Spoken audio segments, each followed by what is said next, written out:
2, 3, 4, 5, 6, 7 OBS, 8, 9, 10, 11, 12. Vamos começar. O relógio divino. O relógio divino mostra um relógio no céu, representando o tempo de Deus. Aqui a imagem, e acredito que seja de Israel. Sumário. Vamos ver o conteúdo que vai ter nesse material que eu comprei. A origem do templo e da Bíblia. Como estão os obstáculos podem ser superados. Como esses obstáculos podem ser superados. A hora do incenso tem ainda mais a nos ensinar. A terceira hora, a sexta hora, a nona hora. A primeira vigília, que começa às 6 da tarde. A segunda vigília. A terceira vigília, que é à meia-noite. A quarta vigília, às 3 da manhã. E um plano de oração de 24 horas. Então, declaração de responsabilidade. Este livro, O Relógio Divino, é uma adaptação e interpretação livre baseada no livro original americano. Todo o conteúdo que foi elaborado com o objetivo de proporcionar um entendimento mais profundo, acessível dos conceitos apresentados. Ressaltamos que não reivindicamos a propriedade intelectual ou direitos autorais do material original. Todas as referências são utilizadas com o propósito de estudo, análise e expansão do conhecimento espiritual. Qualquer semelhança com outros trabalhos é de mera coincidência e respeitamos plenamente os direitos autorais dos autores.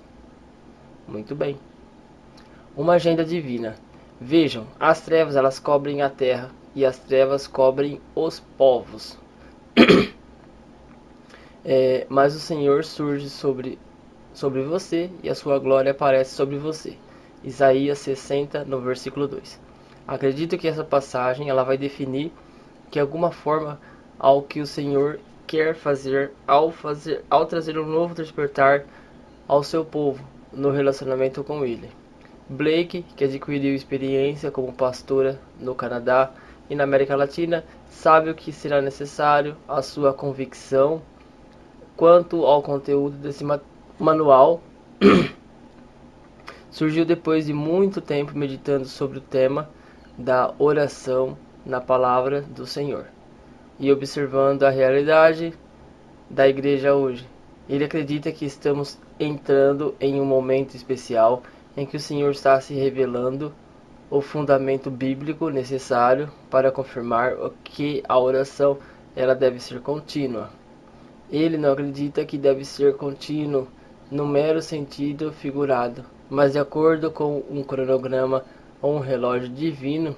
Ele também acredita que a Bíblia nos ensina que cada bloco de tempo no relógio de oração divino tem motivos específicos de oração. Hoje podemos ver que o ocultismo atribui um significado espiritual específico aos diferentes momentos em que realizam suas práticas obscuras. Fica claro nas escrituras que a estratégia de Satanás é imitar e distorcer a verdade bíblica para enganar. Não deveríamos ficar surpresos que ele tenha pegado verdades relativas a um relógio de oração divino, distorcidos e usados para seus planos obscuros para enganar a humanidade. Mas agora, o Senhor colocou em suas mãos o fruto de um longo estudo desse servo de o Senhor para que você possa resgatar o tempo. Você não precisa mais se sentir desorientado em sua compreensão e o desejo de cumprir a ordem de o Senhor de orar sem cessar. 1 Tessalonicenses Nianos 5:17.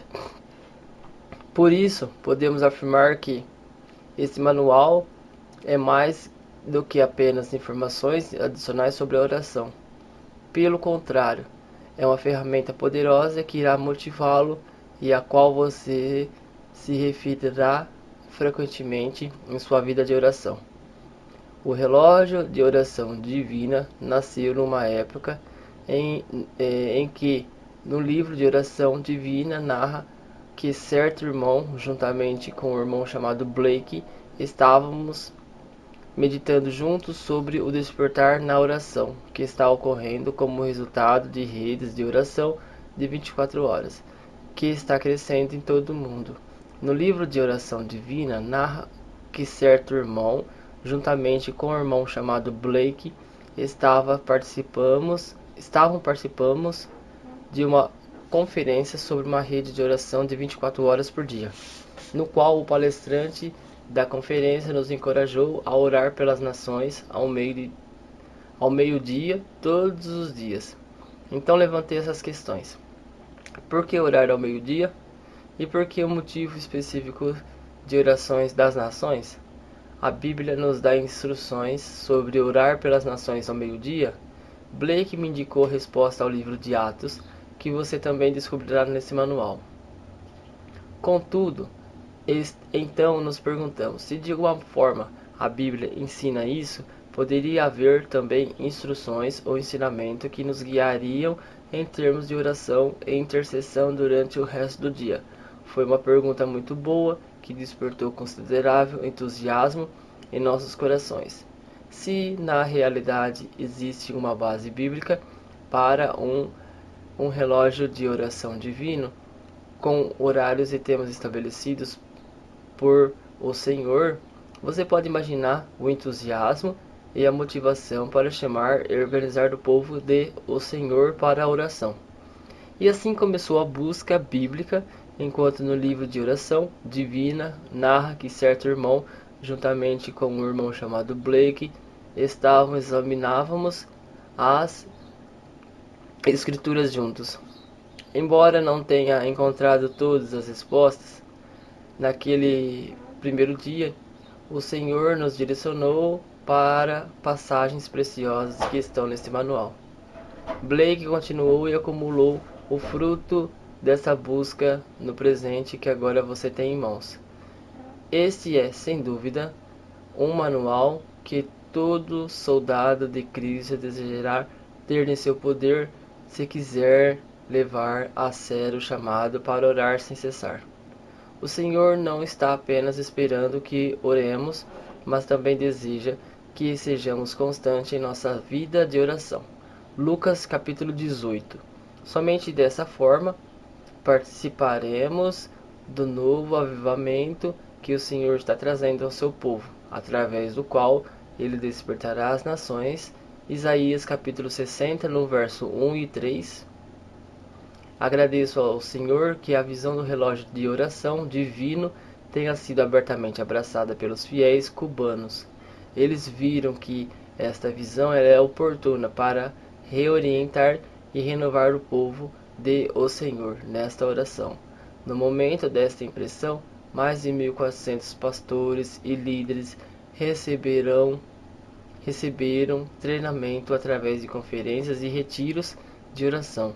E a vida continua a ganhar impulso em todo o país. Redes de oração transdenominacionais surgiram nas comunidades onde o ensinamento foi ministrado.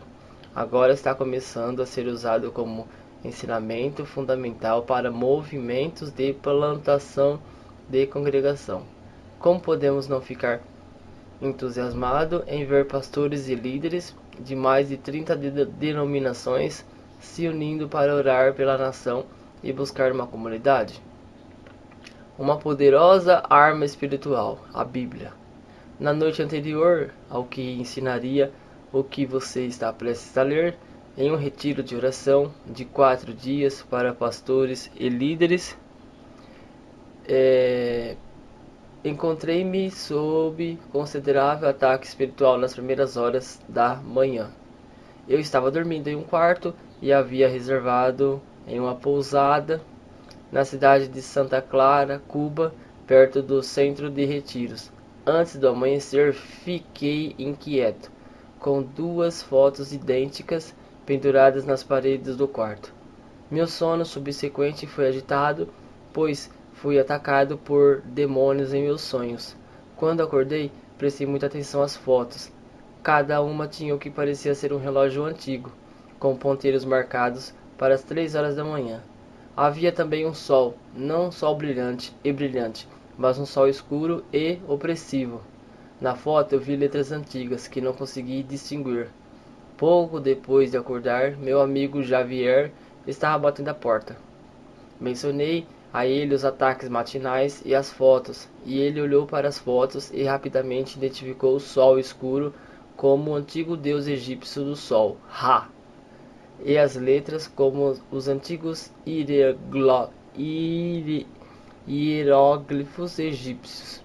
Contudo, ele não entendia o significado do relógio, onde os ponteiros apontavam para as 3 horas da manhã. Decidi evitar mais obstáculos ao meu sono e tirei os quadros das paredes e orei contra eles em nome de Jesus, vinculando qualquer significado espiritual que pudesse ter. Naquela manhã, enquanto eu orava, buscando discernimento sobre as imagens, o Espírito Santo me lembrou de uma passagem no livro de Êxodo, quando Moisés tirou o povo israelita da escravidão no Egito. Moisés e a nação foram encurralados contra o Mar Vermelho pelo exército egípcio, liderado pelo faraó. Parecia não haver saída. O relógio de oração divino. Então Moisés começou a orar, e por ordem de o Senhor ergueu seu cajado, estendendo-o sobre as águas do Mar Vermelho. O Senhor separou as águas para que os israelitas pudessem atravessar em terra firme. Então o exército egípcio os perseguiu até que suas carruagens chegaram à metade do caminho. Foi nesse momento que o texto me chamou a atenção.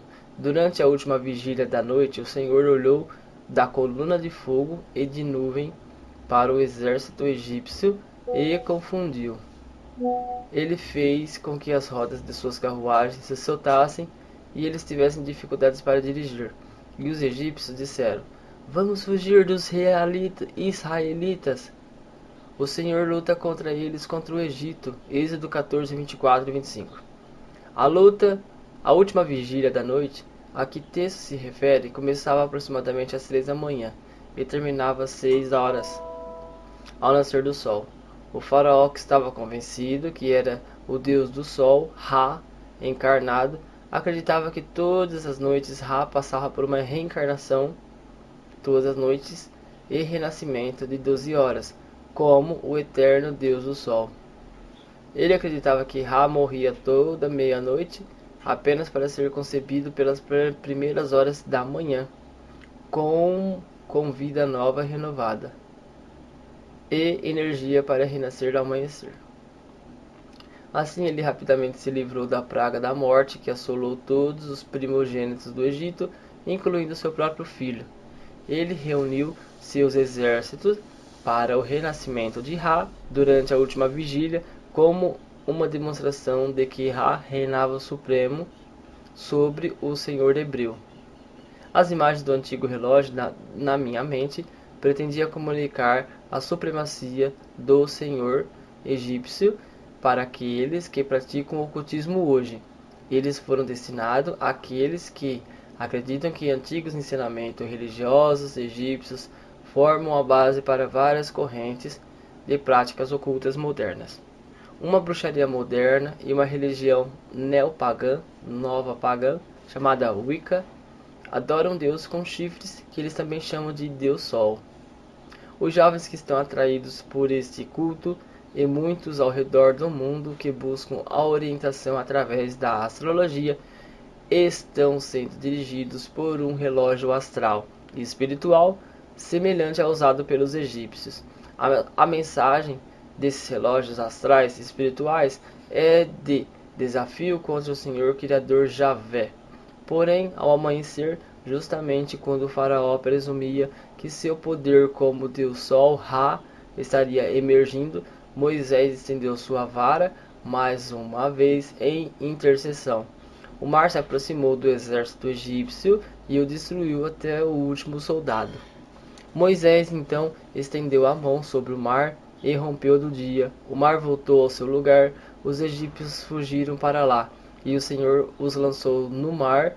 A água retornou e cobriu os carros dos cavaleiros, todo o exército do faraó que seguiu os israelitas, nenhum deles sobreviveu. Êxodo 14, 27 e 28. O Senhor deixou claro a Israel, ao faraó e às nações que foi ele quem governou. Ele fez através da fé, intercessão de um homem que entendeu o significado do tempo da resposta de o Senhor e a registrou para que os crentes ao longo dos séculos tomassem nota. Você pode imaginar minha alegria quando o Espírito Santo respondeu à minha oração e me revelou isso? Alguns meses depois, eu estava navegando na web sobre o tema 3 da manhã ou Última Vigília e me deparei com um site religioso na internet. No site havia uma página para perguntas e respostas de questionadores de todo o mundo. Um dos temas foi um pedido de ajuda para as pessoas que lutam com experiências sombrias às 3 da manhã. As respostas começaram quando um jovem chamado Matthew escreveu: às vezes tenho experiências estranhas à noite. Não são tanto pesadelos, mas experiências como uma espécie de escuridão. Sem entrar em detalhes, parece quase sempre acontecer por volta das 3 da manhã. Ouvi uma vez que este é um horário um tanto conhecido para esse tipo de coisa acontecer. Alguém tem mais informações? Um homem chamado Bob, da Austrália, respondeu: eu conversei com o P. Ross depois do culto hoje, com o padre Ross, com o pastor Ross depois do culto hoje, e eu fui o último numa lista de paroquianos a expressar-lhe a preocupação da semana passada, quase como que estivéssemos a espalhar como uma gripe. E você adivinhou, tudo começou pouco depois das 3 da manhã, atingiu seu auge cerca de 30 minutos antes do amanhecer. Infelizmente nenhuma das respostas teve qualquer resposta real. Respostas para Mateus. A maioria das respostas foi semelhante à de Bob, conforme ele aconselhou. Acho que sua experiência é provavelmente uma visita demoníaca. Eu não me preocuparia muito com isso. Quero dizer, eles precisariam se divertir, eu suponho. Eu ignoraria isso se fosse você. Você pode ser um pouco mais sensível espiritualmente do que a maioria. Satanás está enganando muitos em relação ao seu poder através do falso ensino de um relógio astral espiritual e as reivindicações da autoridade e controle do ocultismo. Nas horas das bruxas, 9 é a hora de o Moisés dos nossos dias estender a vara de intercessão em nome de Cristo. A vara que o Senhor colocou em nossas mãos é a oração e estratégia com compreensão dos tempos e motivos por ele estabelecidos. Depois de descobrir essas verdades emocionantes em Êxodo, Xavier e eu decidimos levantar cedo na manhã seguinte e orar durante a última vigília, das 3 até as 6 da manhã. Oramos pelo retiro de oração e também pela família proprietária da pousada, onde estávamos hospedados. O dono da casa ouviu com os olhos arregalados enquanto divulgamos o engano por trás das fotos que estavam nas paredes do meu quarto. Ela então decidiu descartá-los e pediu para ouvir mais sobre Jesus Cristo e sobre a oração. Depois de ouvir sobre a autoridade e o poder de Jesus, a nora do proprietário decidiu confiar em Jesus Cristo e orou conosco. Durante o retiro de oração, outros decidiram se levantar e se revelar nas vigílias noturnas. Foi emocionante ouvir as histórias de como o Senhor se manifestou, eu mesmo para eles também. Não é minha intenção nessa introdução dar ênfase qualquer vigília de oração do relógio de oração, em detrimento de qualquer outra vigília. Em vez da sua autoridade em Cristo, a fim de estender a influência e o poder do seu reino através da oração e da intercessão. À medida que o movimento das redes de oração de 24 horas continua a se estender por todo o mundo, a compreensão e a prática do relógio de oração divino poderão tornar-se um componente essencial para sua dinâmica e impacto. A casa de oração. Ao longo do Evangelho, Cristo deixou claro que os líderes religiosos de sua época ou dos nossos dias, Cristo não veio para inspirar a construção dos edifícios religiosos. Na verdade, ele declarou o fim de qualquer plano focado na construção como medida de sucesso quando profetizou a destruição do templo de Herodes. Mateus capítulo 24 até o verso 2.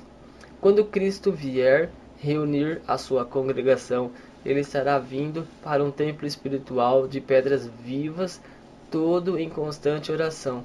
Ele não virá para uma organização ocupada planejando novos edifícios ou projetos de expansão. Na sua declaração, ele confirmou que o seu propósito ao vir para levantar um templo espiritual de oração para todas as nações através do seu corpo, João capítulo 2, 19 ao 21, Marcos capítulo 11 ao 17, os tijolos não seriam de argamassa ou cimento, mas de pedras vivas. Seriam pessoas nascidas, vivificadas pelo Espírito vivo de o Senhor através da fé em Cristo, através da oração. Primeiro Carta de Pedro, capítulo 2, no 4 e o 5. E se o plano para estabelecer uma congregação se centra na construção de um edifício, então é apenas uma cópia do projeto de Herodes e está condenado ao fracasso espiritual. Mas se o nosso plano é levantar uma congregação através da oração, discipulado,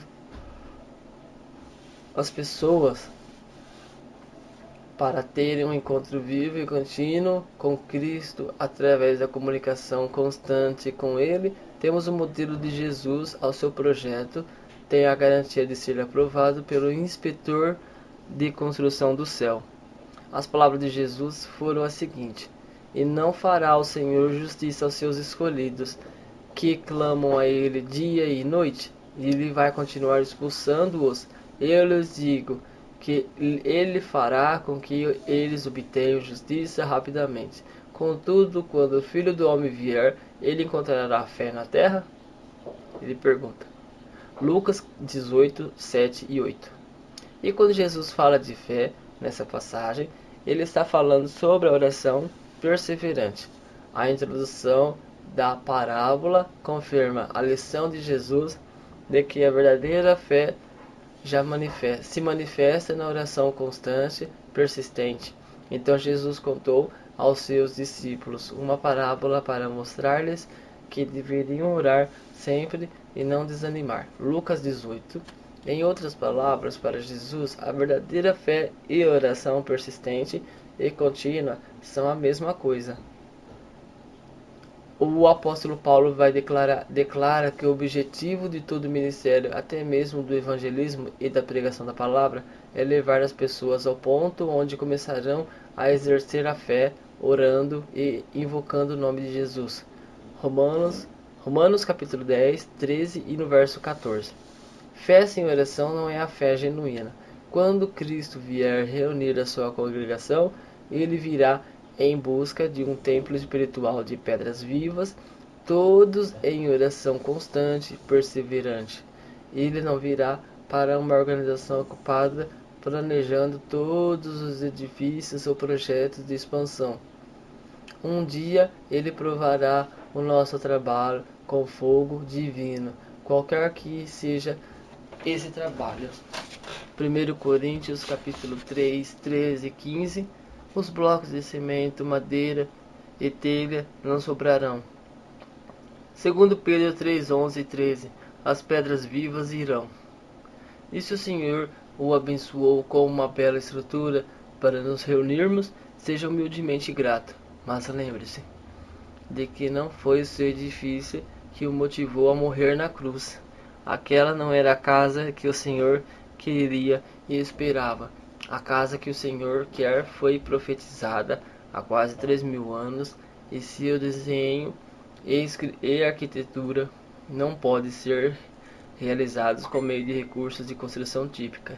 Porém, a grande notícia é que o Senhor revelou em sua palavra o projeto, os métodos e os recursos para que sejamos participantes da obra de Cristo para construir a casa que o Senhor deseja.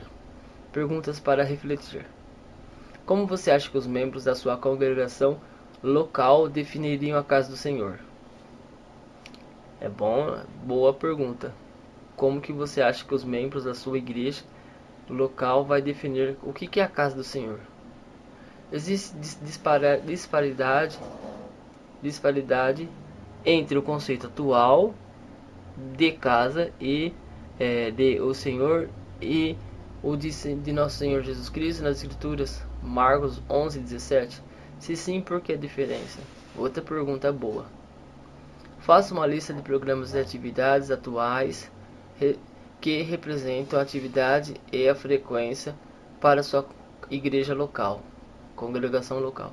Numa escala de prioridade de 1 a 10, onde você se colocaria a oração entre os outros programas e atividades? A congregação primitiva tomou medida para garantir que a prioridade de oração e do ensino da palavra não fossem substituídas. Atos 6, 1 e 7.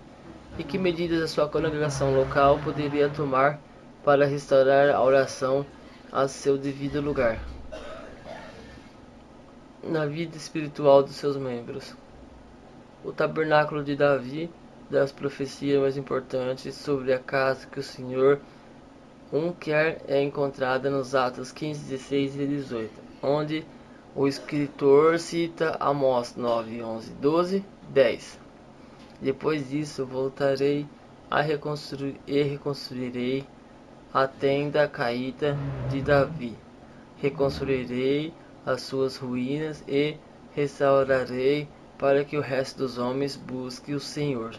E todos os gentios que levam o meu nome, diz o Senhor, que faz essas coisas que são conhecidas desde os tempos antigos.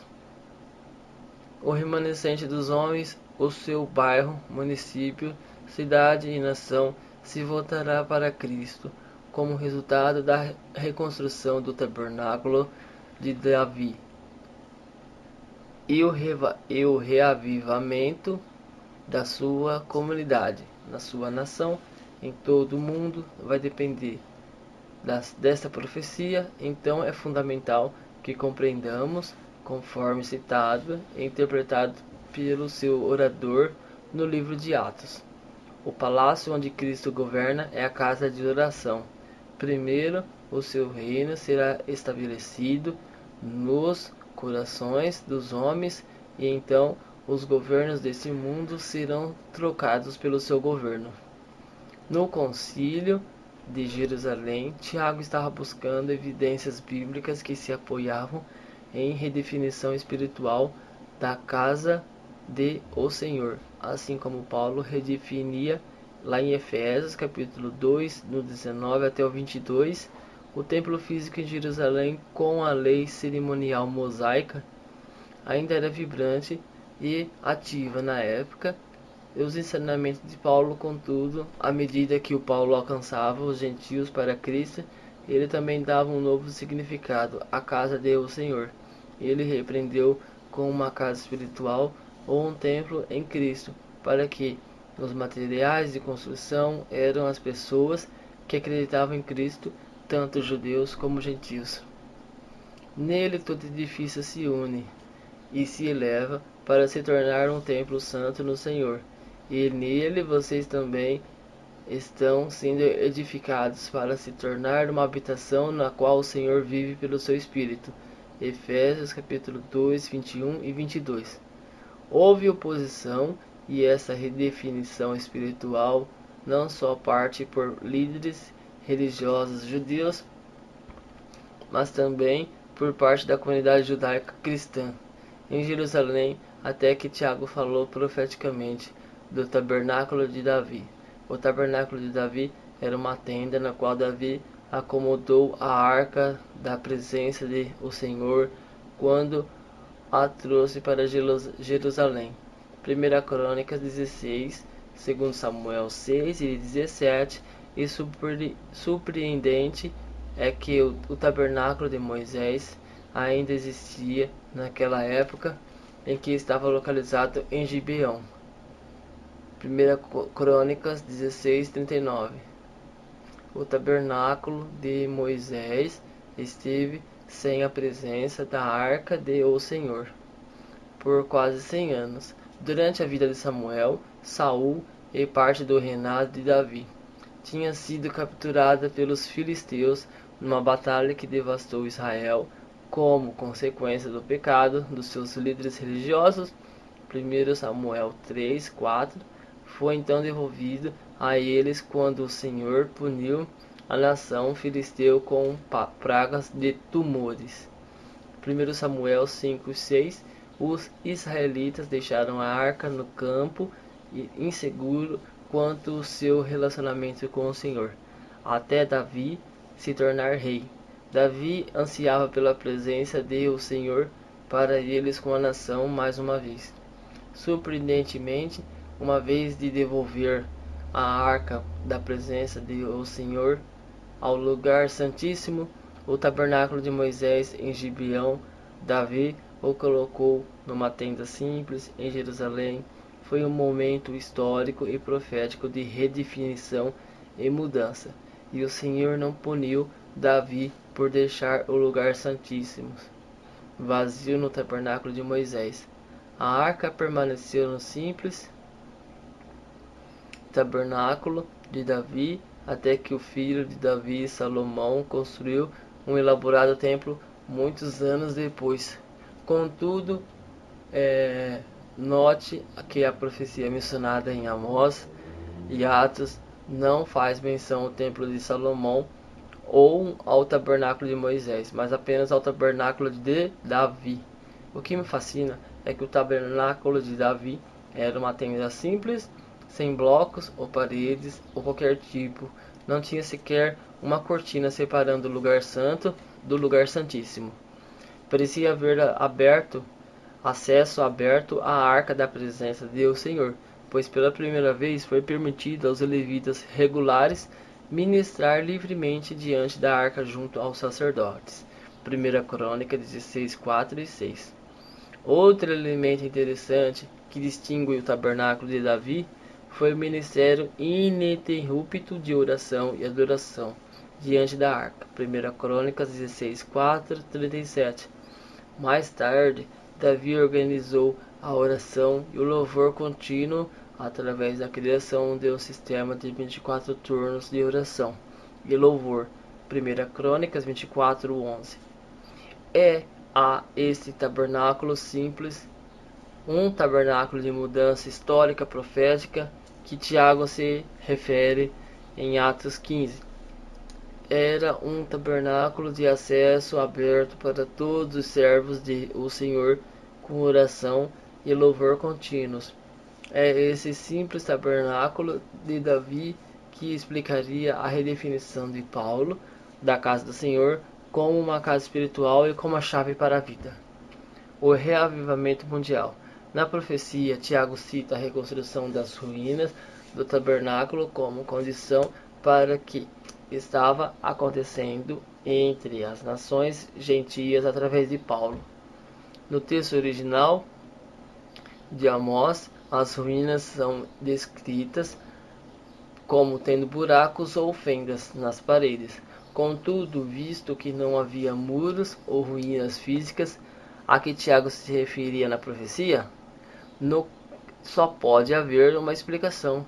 As ruínas são ruínas espirituais de uma casa espiritual. O que precisava ser reconstruído era o acesso aberto de todos à presença do Senhor, com oração e louvor contínuo. Não deveria haver barreiras ou restrições que impedissem o povo de comungar com o Senhor a qualquer momento, 24 horas por dia. O Senhor disse que que um de seus filhos reconstruiria a casa que o Senhor queria, e o Senhor confirmaria o seu trono sempre. 1 Crônicas 17, 11 e 15. Seria Jesus Cristo e não Salomão quem construiria a casa que o Senhor esperava. Jesus era o filho de Davi, cujo trono seria confirmado para sempre. Foi ele quem cumpriu a profecia de Amós. A reconstrução do tabernáculo de Davi foi o restabelecimento do governo de o Senhor na terra através da linhagem familiar de Davi, em Cristo, através de uma casa de oração e adoração contínua. Seu trono não estava estabelecido por meios de políticos ou militares, mas por meios espirituais. E ele reconstruiria o tabernáculo caído de Davi, não com blocos de pedra, mas com pedras vivas, e através dessas casas o seu reino será restabelecido para sempre. O palácio a partir do qual Cristo governa e governará é a casa de oração. Primeiro seu reino será estabelecido e nos corações dos homens. Lucas 17:21. E depois do governo desse mundo serão trocados pelo governo. Apocalipse 11:15. Salmos 2. Haverá ordem interna antes que possa haver ordem externa. E esta ordem está restabelecida através da reconstrução do tabernáculo de Davi, a casa espiritual, com um design de acesso aberto a todos, com oração, adoração contínua 24 horas por dia, 7 dias por semana. Esta é a casa através de qual Cristo estenderá a sua governar todo o mundo. Por essa razão, Jesus disse: a minha casa será chamada casa de oração para todas as minhas nações, para todas as nações. Marcos 11:17. Acredito que Jesus está mais uma vez se revelando ao seu povo seu plano para a reconstrução do tabernáculo de Davi. A pregação do Evangelho só terá impacto quando a casa de acesso aberto e de oração contínua for restaurada. Paulo viu os resultados em sua época, porque a oração contínua, noite e dia, era a casa espiritual a partir da qual eles ministravam. 1 Tessalonicenses, capítulo 3:10, no 5:17, e 2 Timóteo, capítulo 1, no verso 3.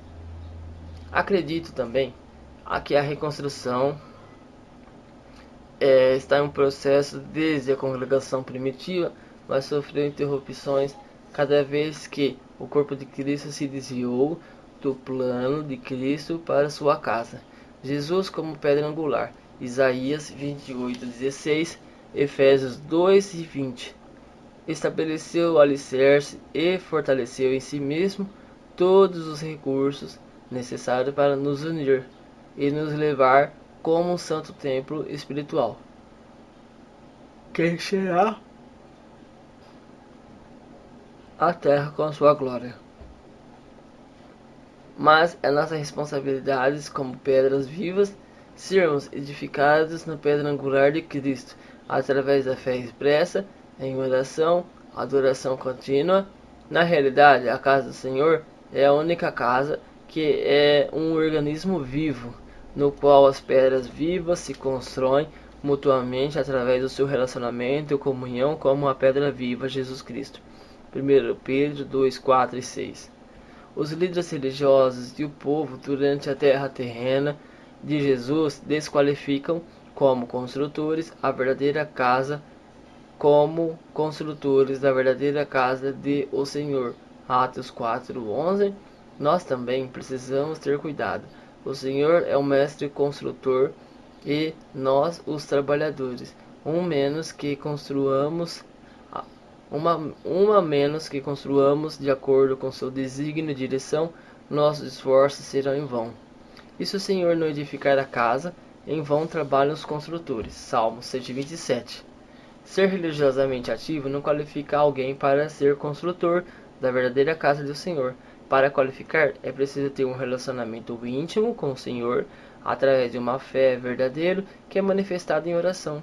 Os planos, estruturas, tradições religiosas dos homens têm muitas vezes impedido o acesso contínuo à presença do Senhor. Tal como o tabernáculo, sem arca podemos facilmente ser enganados ao pensar que a forma da tradição religiosa são aceitáveis. Podemos ficar satisfeitos com as armadilhas e esquecer que a sua essência da nossa fé, intimidade com o Senhor através da oração.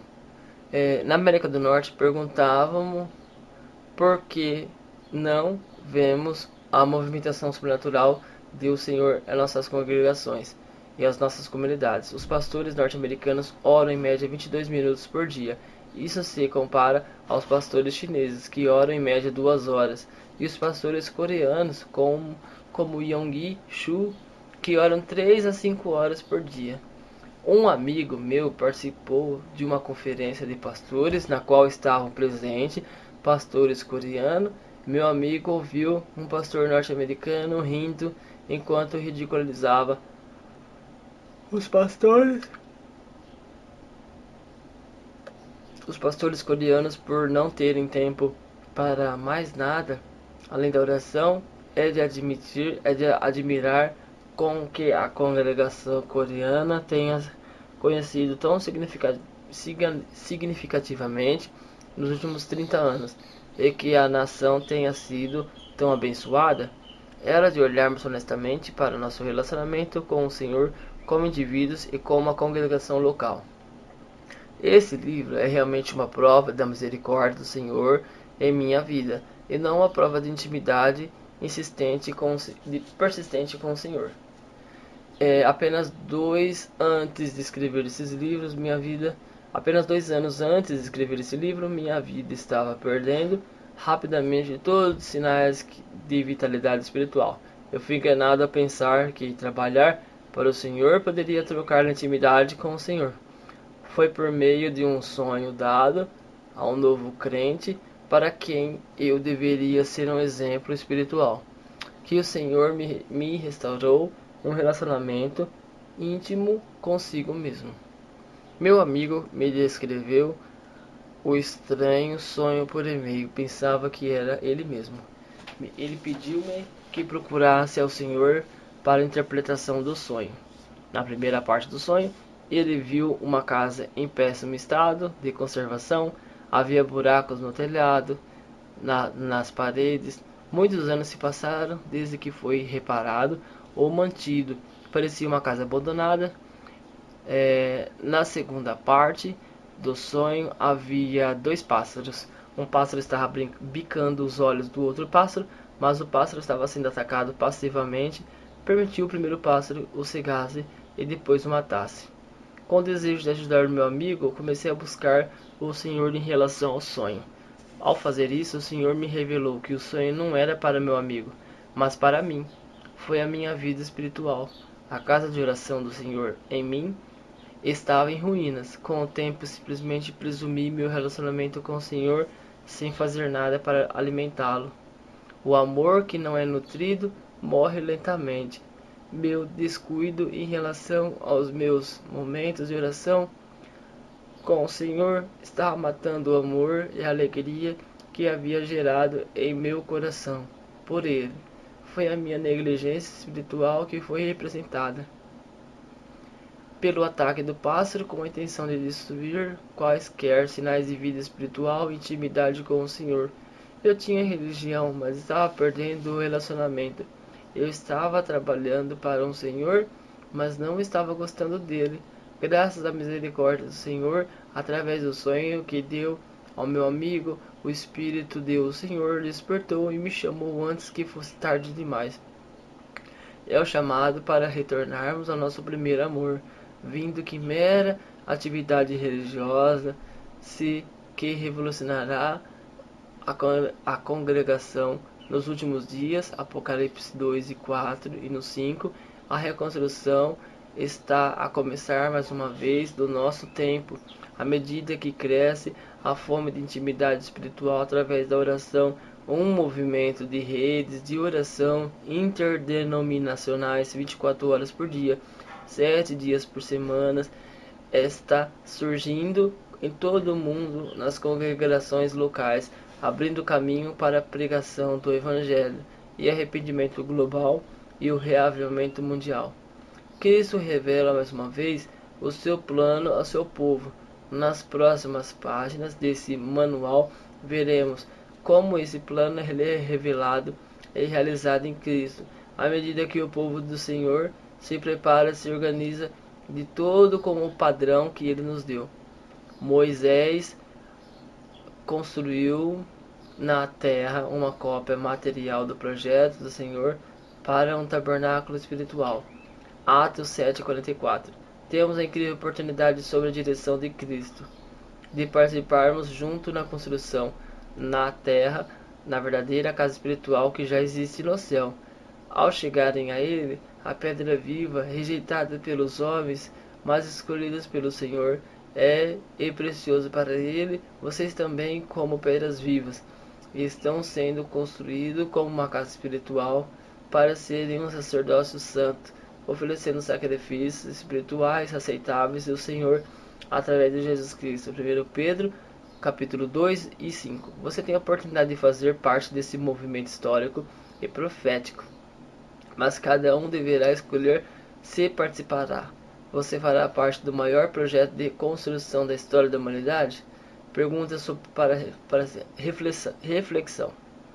Qual era a diferença entre o tabernáculo de Davi e o tabernáculo de Moisés? O tabernáculo de Davi era mais simples, mais humilde do que de Moisés. Como essa diferença se tornou o principal motivador do crescimento contínuo da influência da congregação primitiva. Atos 15, 16 e 18. Para Davi, e também para a igreja primitiva, a casa do Senhor e a casa da oração era um lugar do governo de o Senhor. Atos 4, 23 e 31.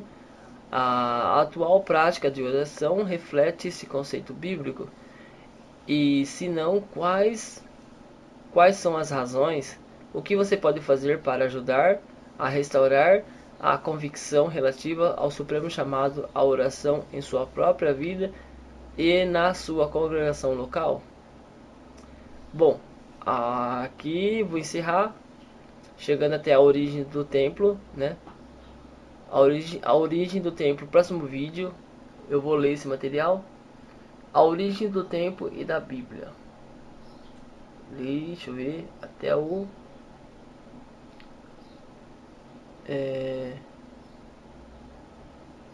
ou seja, eu falei só a introduçãozinha para vocês nesse livro aí de 141 páginas. Bom, pessoal, eu vou ficando por aí então. Espero que vocês tenham gostado. E sempre pense em Deus, sempre reserve um tempinho para Deus a sós, porque sem Deus não somos nada. Vou ficando por aí então. Forte abraço para vocês e vou nessa. Até a próxima. Fui.